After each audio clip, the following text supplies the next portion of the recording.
Hello everyone, तपाईहरुलाई स्वागत छ पाठशाला अनलाइनमा। र पाठशाला अनलाइनको आजको भिडियोमा चाहिँ हामीले ह्युमन रेस्पिरेटरी सिस्टमलाई एक्सप्लेन गर्दै छौं। तपाईले स्क्रिनमा देख्न सक्नुहुन्छ। मैले एउटा रफ डायग्राम बनाएको छु ह्युमन रेस्पिरेटरी सिस्टमको र यहाँनिर स्क्रिनमा त्यस्तो ठुलो एकदम नबुझ्ने खालको इमेज केही पनि छैन। सिम्पल हामीले नोज बनाएको छौं र त्यस्तै गरेर फ्यारिङ्सलाई हामीले लेबल गरेको छौं, ल्यारिङ्सलाई लेबल गरेको छौं, त्यस्तै ट्र्याकियालाई लेबल गरेको तपाईहरुले देख्न सक्नुहुन्छ। र यहाँनिर ब्रोन्काइहरु छ, लेफ्ट ब्रोन्कस अनि राइट ब्रोन्कस, त्यस्तै गरेर थाइरोइड कार्टिलेजको लेबल गरेको छु मैले। अनि लङ्ग्सहरु त भइ नै हाल्यो, राइट लङ्ग्स र लेफ्ट लङलाई मैले यहाँनिर बनाएको छु। र जुन हार्ट भनेर मैले लेखेको छु, यो हार्ट भनेको चाहिँ यहाँनिर ह्युमन हार्ट हुने भएको भएर मैले यहाँ चाहिँ हार्ट भनेर लेखेको छु। र यो इमेजलाई मैले एकैछिन पछाडि कम्प्लिटली एक्सप्लेन त गर्छु नै। त्यो भन्दा अगाडि हामी गर्छौं ह्युमन रेस्पिरेटरी सिस्टमलाई डिस्क्राइब है त।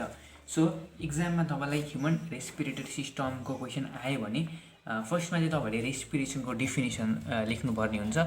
र रेस्पिरेसनको डेफिनेसन चाहिँ मैले अहिले लेखिन यहाँनिर। आई होप तपाईलाई रेस्पिरेसनको डेफिनेसन चाहिँ आउँछ होला, र यदि आउँदैन भने पनि डिस्क्रिप्सन चेक गर्नुस्। यो भिडियोको मैले डिस्क्रिप्सनमा चाहिँ डेफिनेसन राखिदिएको छु, त्यहाँबाट तपाईले चाहिँ रेस्पिरेसनको डेफिनेसन चाहिँ प्र्याक्टिस गर्नुपर्ने हुन्छ। र एक्जाममा लेख्दाखेरि फर्स्टमा रेस्पिरेसनको डेफिनेसन तपाईले दिनुपर्ने हुन्छ। त्यसपछि हामीले केही पार्ट्सहरु जान्नुपर्ने हुन्छ, रेस्पिरेटरी सिस्टमको पार्ट्सहरु। र त्यो पार्ट्सहरु चाहिँ के हो त भन्दा फर्स्टमा नम्बर 1 मा हामीले याद गर्नु पर्यो एक्सटर्नल नियर्स भनेर। एक्सटर्नल नियर्स भनेको चाहिँ नोस्ट्रिल्स भनेर पनि भनिन्छ एक्सटर्नल नियर्सलाई। So nostrils or external nares भनेर हामीले नम्बर 1 एउटा यो पार्टलाई हामीले देखाउनु पर्यो, जान्नु पर्यो। नम्बर 2 मा अर्को छ नेसल च्याम्बर। नेसल च्याम्बर अथवा नेसल क्याभिटी पनि भनिन्छ। मैले यहाँनिर नेसल च्याम्बर भनेर लेखेँ। यो पार्टलाई पनि तपाईले याद गर्नु पर्यो। त्यस्तै नम्बर 3 मा अर्को एकदम इम्पोर्टेन्ट पार्ट छ फ्यारिङ्स। फ्यारिङ्स भनेको एकदम इम्पोर्टेन्ट पार्ट हो ह्युमन रेस्पिरेसनको, जसलाई मैले एकैछिन पछाडि डिस्क्राइब त गर्छु नै। त्यो भन्दा अगाडि नेक्स्ट पार्ट हेरौँ। र नेक्स्ट पार्ट छ ल्यारिङ्स। तपाईले स्क्रिनमा पनि देख्न सक्नुहुन्छ। मैले फ्यारिङ्स र ल्यारिङ्स दुईटैलाई लेबल गरेको छु। यो पार्टलाई हामीले फ्यारिङ्स भन्छौँ र यहाँनिर यसरी मैले ब्र्याकेट दिएर यो अर्गान्सहरुलाई मैले ल्यारिङ्स भनेर लेबल गरेको छु। त्यस्तै नम्बर 5 मा अर्को इम्पोर्टेन्ट पार्ट छ ह्युमन रेस्पिरेसनको, and that is obviously trachea. यो पर्सनलाई हामीले ट्र्याकिया भन्छौँ। र मैले स्क्रिनमा यहाँ तपाईले देख्न सक्नुहुन्छ ट्र्याकियालाई मैले लेखेको छु नम्बर 5 मा। र नम्बर 6 मा अर्को हाम्रो इम्पोर्टेन्ट पार्ट हो लङ्ग्स। यो 6वटा पार्ट्सहरुलाई चाहिँ हामीले मजाले डिस्क्राइब गर्छौं ह्युमन रेस्पिरेटरी सिस्टममा। सो यो पार्टहरु याद गर्न तपाईहरुलाई कन्फ्युजन नहोस् भनेर मैले एउटा ट्रिक पनि बनाएको छु। र त्यो ट्रिक चाहिँ के हो त भन्दा त्यो ट्रिक हो extremely nice person lakhs true lover. यो कुरा तपाईलाई मैले एक्सप्लेन गरिराख्नु पर्दैन। जो एकदमै एक्सट्रिमली नाइस पर्सन हुन्छ उनीहरुलाई कसैले पनि माया गर्दैनन्, त्यो तपाईलाई थाहा नै छ होला। र यो कुरा तपाईले सम्झिनु भयो भने यसले चाहिँ यो अर्गान्सहरु सम्झिने हेल्प गर्छ। सो एक्सट्रिमलीको जुन एक्सट्रिम भन्ने यो EXT छ, यसले चाहिँ एक्सटर्नल भनेर सम्झाउँछ, एक्सटर्नल नियर्स भनेर। नाइसमा N र C छ। यो नाइसको N र C ले नेसल च्याम्बर भनेर हामीलाई सम्झाउँछ। त्यस्तै पर्सनको जुन P छ, यसले फ्यारिङ्स सम्झिने हेल्प गर्छ।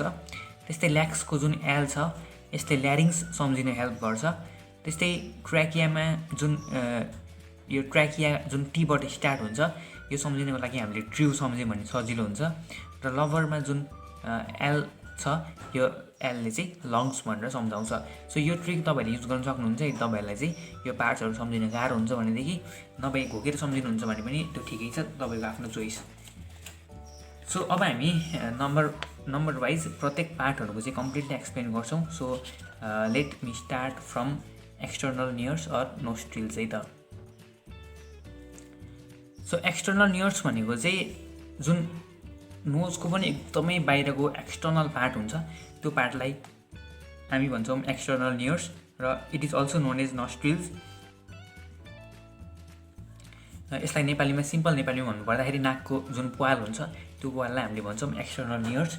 र हामीले एक्जाममा छुटाउनै नहुने पोइन्ट चाहिँ नम्बर 1 मा it is situated above the mouth. यो कुरा सिम्पल छ है, सिचुएटेड अबोभ द माउथ, यो कुरा तपाईँहरूले एक्जाममा लेख्नु पर्यो। र एक्सटर्नल इयर्स भनेको चाहिँ दे आर जस्ट ओपनिङ्सहरू है, they are just openings situated above the mouth भनेर लेख्नु पर्यो। र दुईवटा नस्ट्रिल्सहरू नाकको जुन प्वालको बिचमा जुन एउटा हाम्रो रवि दाईको भाषामा नाकको डाँडी भनिन्छ नि होइन, सो त्यसलाई हामीले भन्छौँ त्यसलाई हामीले भन्छौँ नेसल सेप्टम है। So two nostrils are separated by nasal septum है त, सेपरेटेड बाई नेसल सेप्टम भनेर तपाईँ लेख्नु पर्यो। यो भनेको चाहिँ दुईवटा नाकको पालको बिचमा जुन नाकको पाललाई डिभाइड गर्ने पर्सन हुन्छ त्यो पर्सनलाई हामीले भन्छौँ नेसल सेप्टम। सो यो थियो एक्सटर्नल इयर्सको डिफिनेसन अथवा एक्सप्लेनेसन। तपाईँहरूले योभन्दा धेरै खासै लेख्नु पर्दैन, किन भन्दा धेरै लेख्ने कुराहरू पछाडि आउँदैछ। सो सेकेन्डमा हामी लाग्छौँ अब नेसल च्याम्बरतर्फ। सो नेसल च्याम्बर सेकेन्ड पार्ट हाम्रो ह्युमन रेस्पिरेटरी सिस्टमको। र नेसल च्याम्बर भनेको चाहिँ यो पर्सन हो, तपाईँले फिगरमा देख्न सक्नुहुन्छ यो पर्सनलाई हामीले भन्छौँ नेसल च्याम्बर। यो भनेको चाहिँ नस्ट्रिल्सभन्दा पछाडिको र फ्यारिङ्सभन्दा अगाडिको पार्ट हो। र नेसल च्याम्बरको फङ्सन भनेको चाहिँ they helps in air conditioning है। सो यिनीहरूले चाहिँ एयर कन्डिसनरको रूपमा काम गर्छन्। सो एयर कन्डिसनरको काम चाहिँ के त भन्दा यिनीहरूले चाहिँ बाहिरबाट जुन हावा आएको हुन्छ हाम्रो शरीरले तान्छ सासको रूपमा, त्यो हावालाई त्यो एयरलाई चाहिँ नेसल च्याम्बरले मोइस्ट एन्ड वार्म बनाइदिने काम गर्छ। सो यो एउटा फङ्सन हो नेसल च्याम्बरको। त्यस्तै नेक्स्ट फङ्सन भनेको चाहिँ nasal chamber they act as olfactory organs भन्न खोजेको नेसल च्याम्बरले चाहिँ बास्ना लिने अथवा गन्ध थाहा पाउने काम पनि गर्छन्। सो यो भयो अर्को फिचर नेसल च्याम्बरको। त्यस्तै अर्को एउटा फिचर नेसल च्याम्बरको चाहिँ के हुन्छ भन्दा नेसल च्याम्बरमा जुन हेयर्सहरू हुन्छ त्यो नेसल च्याम्बरमा भएको हेयर्सहरूले चाहिँ फिल्टर गर्ने काम गर्छ एयरलाई। सो एयरलाई फिल्टर गरेर त्यहाँभित्र भएको डस्ट र जम्सहरूलाई चाहिँ नेसल च्याम्बरको हेयरले निकाल्ने अथवा सेपरेट गर्ने काम गर्छ। सो नेसल च्याम्बरमा भएको जुन हेयर छ त्यो hairs present in nasal chamber filters dust and जम प्रेजेन्ट इन एयर। मैले यसरी लेखेको छु। यो पोइन्ट्सहरूलाई चाहिँ तपाईँहरूले नेसल च्याम्बरको प्याराग्राफभित्र एक्सप्लेन गर्नुपर्ने हुन्छ। त्यस्तै थर्डमा अर्को पार्ट छ फ्यारिङ्स। र यो फ्यारिङ्सलाई चाहिँ मैले यहाँ फिगरमा यहाँनिर देखाएको छु, तपाईँले देख्न सक्नुहुन्छ फ्यारिङ्स भनेर यहाँ लेबल गरेको छु फिगरमा। यो पर्सनलाई हामीले भन्छौँ फ्यारिङ्स। र फ्यारिङ्सलाई हामीले ग्रिक ल्याङ्ग्वेजबाट डिराइभ भएको वर्ड हो यो चाहिँ। सो ग्रिकमा फ्यारिङ्स भनेको चाहिँ थ्रोट भन्ने बुझिन्छ। So in Greek language pharynx refers to throat.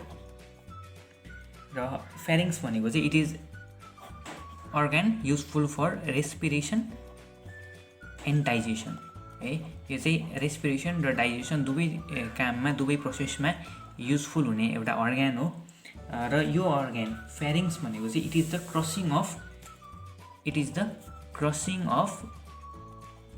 Of air and food passage है। भन्न खोजेको एयर पास हुने जुन पाइप हुन्छ त्यो पाइप र फुड पास हुने जुन पाइप हुन्छ नि त्यो पाइप दुइटै पाइपको क्रसिङ हुन्छ फ्यारिङ्स है। यो चाहिँ किन भन्दा यो रेस्पिरेसन भनेको चाहिँ एयर पास हुने पाइप भयो होइन, र यो डाइजेसन काम त फुड पास गराउने हो। सो यो चाहिँ फ्यारिङ्स भनेको चाहिँ it is useful for passage of the air and food both है, दुवै कुरामा यो युजफुल हुन्छ। र फ्यारिङ्समा 3टा पार्ट्सहरू हुन्छन्।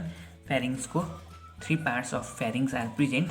र त्यो पार्ट्सको नाम हुन्छ नेसल फ्यारिङ्स फर्स्ट पार्ट भयो, ओरल फ्यारिङ्स सेकेन्ड पार्ट भयो, र ल्यारिन्जियल फ्यारिङ्स भनेको चाहिँ थर्ड पार्ट। यसरी नेसल, ओरल अनि ल्यारिन्जियल गरेर 3वटा पार्टमा चाहिँ यो फ्यारिङ्स पनि डिभाइड भएको हुन्छ।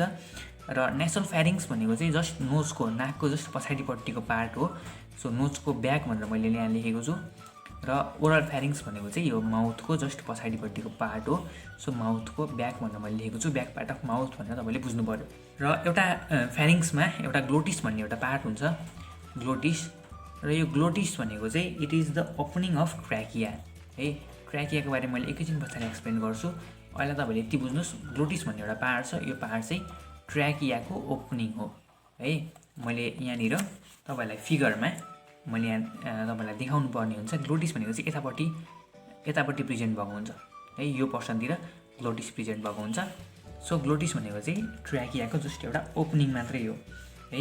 अब ट्र्याकियाको काम के हो त भन्दा ट्र्याकियाको काम हुन्छ इयरलाई लङ्सतिर पठाउने, इयर टु लङ्स भनेर मैले यहाँ लेखेको छु। ट्र्याकियालाई हामीले एकैछिन पछाडि कम्प्लिट डिस्क्राइब गर्छौँ। सो अहिले यति बुझ्नुहोस्, ग्लोटिस भन्ने एउटा पार्ट छ, यो पार्ट फ्यारिङ्समा छ र फ्यारिङ्समा भएको यो ग्लोटिसले चाहिँ it acts as the opening of trachea र ट्र्याकियाको काम हुन्छ इयरलाई लङ्समा पठाउने। सो यो ग्लोटिसभन्दा माथिपट्टि एउटा इपिग्लोटिस भन्ने अर्को पार्ट हुन्छ, इपिग्लोटिस। र इपिग्लोटिसको काम चाहिँ के हुन्छ त भन्दा इपिग्लोटिस भनेको चाहिँ इट कभर्स ग्लोटिस है। इपिग्लोटिसको काम हुन्छ टु कभर ग्लोटिस। सो यहाँ कुरा के भयो भन्दा ग्लोटिस भनेको चाहिँ एउटा पाइप जस्तो एउटा अर्ग्यान हो भनेर सम्झिनुहोस् है। तपाईँले मानौँ यो बिर्को जुन देख्नुभएको छ, मानौँ यो चाहिँ ट्र्याकिया हो भनेदेखि, यो बिर्को चाहिँ मानौँ ट्र्याकिया भनेदेखि यसमा माथिपट्टि जुन पार्ट छ यो पार्टलाई हामीले ग्लोटिस भन्छौँ है। सो यहाँनिर यो रिजन चाहिँ हाम्रो ग्लोटिस हो। र इपिग्लोटिस भनेको चाहिँ योभन्दा माथि एउटा सानो एउटा स्किनको कभरिङ हुन्छ, त्यो चाहिँ इपिग्लोटिस हो। अब इपिग्लोटिसले यसरी ग्लोटिसलाई कभर गरेको हुन्छ र कभर गर्छ कतिखेर भन्दा जतिखेर हामीले खानेकुरा निल्छौँ, वाइल स्यालोइङ द फुड है। हामीले खानेकुरा निल्ने बेलामा चाहिँ यो ग्लोटिसलाई इपिग्लोटिसले कभर गरिदिन्छ र इपिग्लोटिसले कभर गरेपछि हाम्रो खानेकुराहरू चाहिँ यहाँबाट भित्र छिर्न पाउँदैन है र खानेकुराहरू चाहिँ फुड पाइपमा जान्छ र जतिखेर हामीले फुड निल्दैनौँ, स्यालो गर्दैनौँ, त्यो टाइममा चाहिँ इपिग्लोटिस चाहिँ ग्लोटिसलाई खोल्दा राखिदिएको हुन्छ र त्यतिखेर चाहिँ यहाँबाट इयर पास हुन्छ र इयर पुग्छ लङ्समा। यदि इपिग्लोटिसले यसरी ग्लोटिसलाई कभर गरेन भनेदेखि हामीले खाएको खानेकुराहरू चाहिँ ग्लोटिस हुँदै लङ्सतिर पुग्छ एन्ड द्याट इज डेन्जरस। त्यही भएर इपिग्लोटिसको काम भनेको चाहिँ to cover glottis while swallowing food भनेर मैले लेख्छु। सो तपाईँले बुझ्नुभएको छ भन्ने मैले एक्सपेक्ट गरेको छु। र इपिग्लोटिस भनेको ग्लोटिसलाई कभर गर्छ र यो भनेको चाहिँ एउटा स्किनको एउटा पार्ट हो भन्न सकिन्छ। So it is the flap of skin भनेर मैले लेख्छु है। स्किनको एउटा फ्ल्याप हो, स्किनको एउटा पार्ट हो, it is made of skin. And यो भयो ग्लोटिस र इपिग्लोटिसको डिस्क्रिप्सन। र यसपछि अब हामीले डिस्क्राइब गर्छौँ फोर्थ पार्टलाई and the part is larynx है। र ल्यारिङ्सलाई मैले यहाँ डायग्राममा मैले लेबल गरेको छु ल्यारिङ्स भनेर। सो ल्यारिङ्स भनेको चाहिँ यो पर्सनलाई हामीले ल्यारिङ्स भन्छौँ। ल्यारिङ्स भनेको चाहिँ it is present below glottis है एन्ड अबोभ ट्र्याकिया। यहाँनिर ट्र्याकिया छ, ट्र्याकियाभन्दा माथिको पर्सन हुन्छ ल्यारिङ्सको। सो मैले यहाँनिर तपाईँहरूलाई लेख्नुपर्छ it is situated below glottis and above trachea भनेर मैले यहाँ लेखेको छु। र ल्यारिङ्सको इम्पोर्टेन्ट फिचर भनेको चाहिँ के हुन्छ भन्दा it is the organ of sound production है। ल्यारिङ्स भनेको चाहिँ it is the organ of sound production. So puberty पछाडि, प्युबर्टी भनेको अब अराउन्ड 13-14 एज हो, यो एज पछाडि चाहिँ यो ल्यारिङ्स भनेको it becomes larger in male than female है। मेलहरूमा चाहिँ यो अलिकति लार्जर हुन्छ फिमेलमा भन्दा, larger in male than in female. कतिखेर भन्दा आफ्टर प्युबर्टी है। After puberty larynx become larger in male than in female. र यो ल्यारिङ्सलाई हामीले एडम्स एप्पल पनि भनिन्छ है। So it is also known as Adam's apple. रुद्रघण्टी भन्ने सुन्नुभएको छ होला, it is also known as Adam's Apple. र ल्यारिङ्सको वाल्सहरू, the walls of larynx are supported by 4 cartilages. र यो 4वटा कार्टिलेजेसहरू जसले चाहिँ वाल्स अफ ल्यारिङ्सलाई सपोर्ट गरेको हुन्छ, त्यो मध्ये चाहिँ एउटा हुन्छ सी सेप्ड थाइरोइड कार्टिलेज, अर्को हुन्छ रिङ सेप्ड क्रिक्वेड कार्टिलेज र अर्को 2वटा अथवा 1 पेयर अफ पिरामिड सेप्ड आर828 कार्टिलेजहरू चाहिँ यहाँ प्रेजेन्ट भएको हुन्छ सपोर्ट गर्नको लागि वाल्स अफ ल्यारिङ्सलाई। र यो 2टा कार्टिलेजहरू छ थाइरोइड र आर828 भन्ने, यहाँ तपाईँले दिन सक्नुहुन्छ एउटा सिसेप थाइरोइड कार्टिलेज र 1 पेयर अफ जुन आर828 कार्टिलेज छ। यो 2टा कार्टिलेजको बिचमा चाहिँ 2टा भोकल कर्ड्सहरू हुन्छ है। So 2 vocal cords are present in between thyroid and आर828 कार्टिलेज भन्छ है। 2टा भोकल कर्ड्सहरू प्रेजेन्ट हुन्छ थाइरोइड र यो आर828 कार्टिलेजको बिचमा। र जब यो भोकल कर्ड्सबाट इयर पास हुन्छ नि, when air passes through this vocal cord है, यो भोकल कर्ड्सहरू चाहिँ दे भाइब्रेट है। यिनीहरू चाहिँ भाइब्रेट गर्छन् र त्यो भाइब्रेसनले चाहिँ साउन्ड प्रड्युस हुन्छ। त्यसै कारणले हामीले ल्यारिङ्सलाई भन्छौँ it is the organ of sound production. Next अर्को पार्ट छ ट्र्याकिया र यो ट्र्याकियालाई हामीले अब एक्सप्लेन पनि गर्छौँ। सो एक्जाममा ट्र्याकिया पनि एउटा इम्पोर्टेन्ट पार्ट हो ह्युमन रेस्पिरेसनको, जसलाई तपाईँले एक्सप्लेन गर्नुपर्छ। र ट्र्याकिया तपाईँले देख्न सक्नुहुन्छ, मैले ट्र्याकियालाई यहाँनिर लेभल पनि गरेको छु। So trachea it is about 11 cm long and 2.5 cm thick. So ट्र्याकियालाई मैले 11 cm long and 2.5 cm thick हुन्छ एभरेजमा ट्र्याकिया चाहिँ, यो कुरा मैले यहाँनिर लेखेको छु। र trachea it divides into right and left bronchi है। ट्र्याकिया चाहिँ डिभाइड हुन्छ राइट एन्ड लेफ्ट ब्रोङ्कीमा, राइट एन्ड लेफ्ट ब्रोङ्कीमा ट्र्याकिया डिभाइड हुन्छ। यो कुरा हामीले एक्सप्लेन गर्छौँ नै। यहाँनिर तपाईँ देख्न सक्नुहुन्छ यो पर्सन यहाँनिर राइट र लेफ्टमा डिभाइड भएको छ। सो यसरी डिभाइड हुन्छ राइट एन्ड लेफ्ट पर्सनमा। यो ब्रोङ्की भनेको चाहिँ यसलाई हामीले सिङ्गुलरमा भन्नुपर्दा ब्रोङ्कस भन्छौँ है। सिङ्गुलरमा हामीले यसलाई ब्रोङ्कस भन्छौँ र प्लुरलमा हामीले यसलाई ब्रोङ्की भन्छौँ अथवा ब्रोङ्काई भन्छौँ। प्लुरलमा हामीले ब्रोङ्काई भन्छौँ यसलाई। सो यो trachea it is lined with ciliated,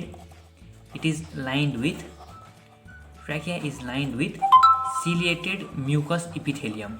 it is lined with ciliated mucous epithelium. र किन लाइन हुन्छ सिलिएटेड म्युकस इपिथेलियमले भन्दा यो म्युकस इपिथेलियमले चाहिँ सर्फेसलाई मोइस्ट राख्छ। यो म्युकसले सर्फेसलाई मोइस्ट राख्ने काम गर्छ र डस्ट पार्टिकल्सहरू र जम्सहरूलाई पनि होल्ड गर्ने काम गर्छ। त्यही भएर ट्र्याकिया चाहिँ it is lined with ciliated mucous epithelium. र ट्र्याकियासँगै अब हामीले ब्रोङ्काईहरूको एक्सप्लेन गर्छौँ। सो तपाईँले स्क्रिनमा यहाँ देख्न सक्नुहुन्छ ब्रोङ्काईहरू पनि राइट र लेफ्ट गरेर, राइट ब्रोङ्कस र लेफ्ट ब्रोङ्कस गरेर दुईवटा पार्टमा डिभाइड भएको छ। र यो ब्रोङ्कसहरू राइट एन्ड लेफ्ट ब्रोङ्कसहरू छ नि, यो चाहिँ फेरि यहाँनिर हेर्नुहोस्, यो राइट ब्रोङ्कसको चाहिँ 3टा ब्रान्चहरू छ है। यो राइट ब्रोङ्कसको 3टा ब्रान्चहरू छ र यो लेफ्ट ब्रोङ्कसको चाहिँ 2टा मात्रै ब्रान्च छ। सो यसरी हामीले राइट ब्रोङ्कसलाई हामीले लेख्छौँ right bronchus enters into right lung है। राइट ब्रोङ्कस भनेको चाहिँ राइट लङतिर इन्टर हुन्छ, इन्टर्स इन्टु विथ 3 ब्रान्चेस, 3टा ब्रान्च हुन्छ राइट ब्रोङ्कसको र 3वटै ब्रान्च चाहिँ यो तपाईँ देख्न सक्नुहुन्छ 3टा ब्रान्च छ राइट ब्रोङ्कसको and each branch enters in 1 lobe भन्छ है। अब राइट लङ ह्युमनको राइट लङमा चाहिँ 3वटा लोब्सहरू हुन्छ। राइट लङ अफ ह्युमन्समा चाहिँ 3टा लोब्सहरू हुन्छ। यो कुरा तपाईँहरूले इन्ट्रान्स प्रिपेयर गर्दाखेरि एकदमै राम्रोसँग प्रिपेयर गर्नुपर्ने हुन्छ। सो यो तपाईँहरूको पछि इन्ट्रान्स प्रिपेयर गर्ने प्लान छ भनेदेखि यो कुरालाई पनि राम्रोसँग याद गर्नुहोस्। ह्युमनको चाहिँ राइट लङमा 3टा लब्स हुन्छ र लेफ्ट लङमा चाहिँ 2टा मात्रै लब्स हुन्छ। र राइट ब्रोङ्कस जब राइट लङमा इन्टर गर्यो यो चाहिँ 3टा ब्रान्च बनायो।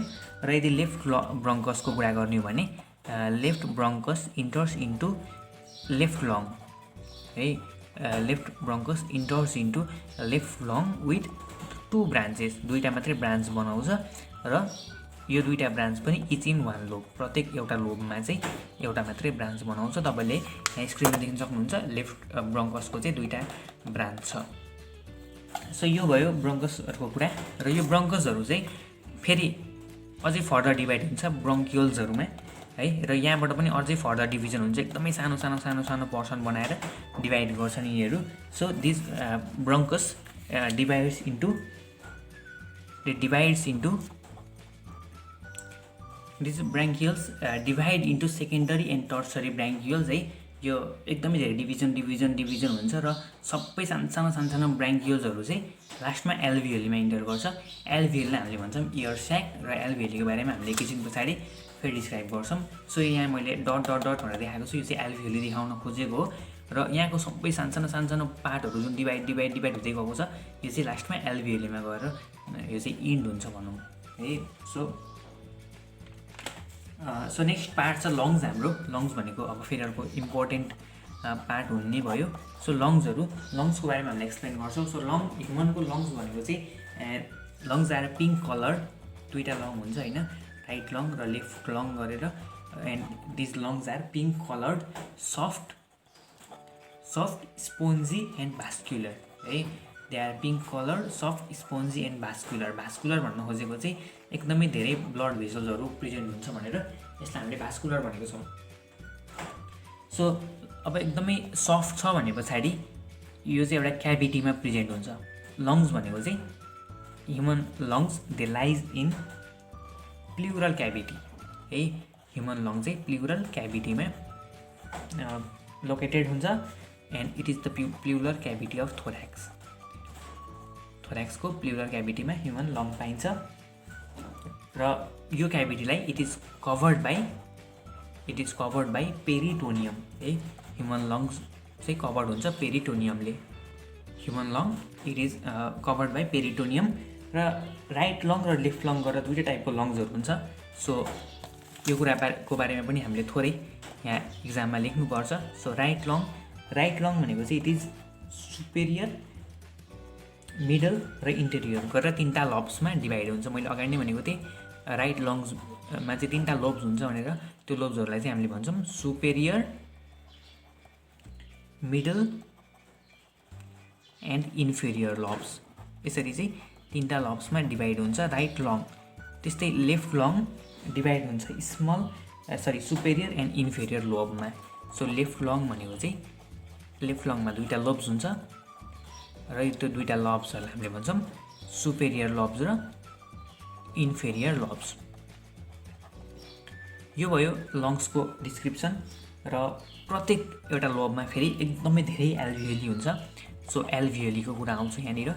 एल्भियोली भनेको चाहिँ एकदमै धेरै एल्भियोली हुन्छ प्रत्येक लब्समा एन्ड यो एल्भियोलीहरूमा चाहिँ ब्लड क्यापिलरिजहरू एकदमै धेरै हुन्छ।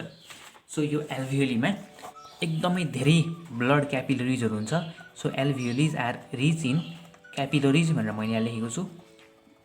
क्यापिलरिजहरू एकदमै धेरै हुन्छ एल्भियोलीमा र यो एल्भियोलीलाई हामीले it is the functional unit of lungs भनेर भन्छौँ है। एल्भियोलीलाई हामीले भन्छौँ फङ्सनल युनिट अफ लङ्स भनेर, किन भन्दा लङ्सको मेन काम गर्ने भनेको एल्भियोलीले नै हो। एन्ड के काम गर्छ त भन्दा यसले काम गर्छ एक्सचेन्जिङ अफ ग्यासेसको है। एल्भियोलीले चाहिँ ग्यासियस एक्सचेन्जको काम गर्छ। सो ग्यासियस एक्सचेन्जको कुराहरू हामीले फेरि अर्को भिडियोमा एक्सप्लेन गर्ने नै छौँ। मेकानिजम अफ रेस्पिरेसन भनेर मैले भिडियो बनाउँछु र त्यो भिडियोमा चाहिँ मैले यो एल्भियोलीको यो कसरी एल्भियोलीले एक्सचेन्ज अफ ग्यासेसको कुरा गर्छ, काम गर्छ भनेर मैले त्यतिखेर एक्सप्लेन गर्ने नै छु। सो यसरी हामीले एक्सप्लेन गऱ्यौँ लङ्सको पनि। र तपाईँहरूले ख्याल गर्नुपर्ने कुरा चाहिँ अर्को के छ भन्दा राइट लङ ह्युमनको चाहिँ right lung is larger and broader than left lung है। राइट लङ चाहिँ अलिकति लार्जर हुन्छ र ब्रोडर हुन्छ देन लेफ्ट लङ। यो कुरा चाहिँ तपाईँले बुझ्नु जरुरी छ। सो यति गरे पछाडि चाहिँ हामीले ह्युमन रेस्पिरेटरी सिस्टमको बारेमा कम्प्लिटली एक्सप्लेन गरेका छौँ। तपाईँले इक्जाममा यति कुराहरूलाई चाहिँ नछुटाइकन लेख्नुपर्ने हुन्छ र फिगर जुन तपाईँले स्क्रिनमा देख्नुभएको छ यो फिगरलाई चाहिँ तपाईँले योभन्दा एकदमै राम्रो फिगर बनाउनु पर्ने हुन्छ। मैले चाहिँ अहिले काम चलाउ एकदमै आफूले जानेसम्मको भ्याएसम्मको फिगर बनाएको छु। तपाईँले चाहिँ योभन्दा राम्रो फिगर बनाउनु पर्ने हुन्छ र लेभलिङ गर्दाखेरि पनि मैले अहिले गरेको भन्दा एकदमै धेरै लेभल चाहिँ तपाईँले इक्जाममा गर्नुपर्ने हुन्छ। सो आई होप तपाईँलाई यो भिडियो चाहिँ राम्रो लागेको हुनुपर्छ, तपाईँलाई यो भिडियोबाट फाइदा भएको हुनुपर्छ। See you in the next video. Till then take care, good bye and best of luck for your upcoming examination.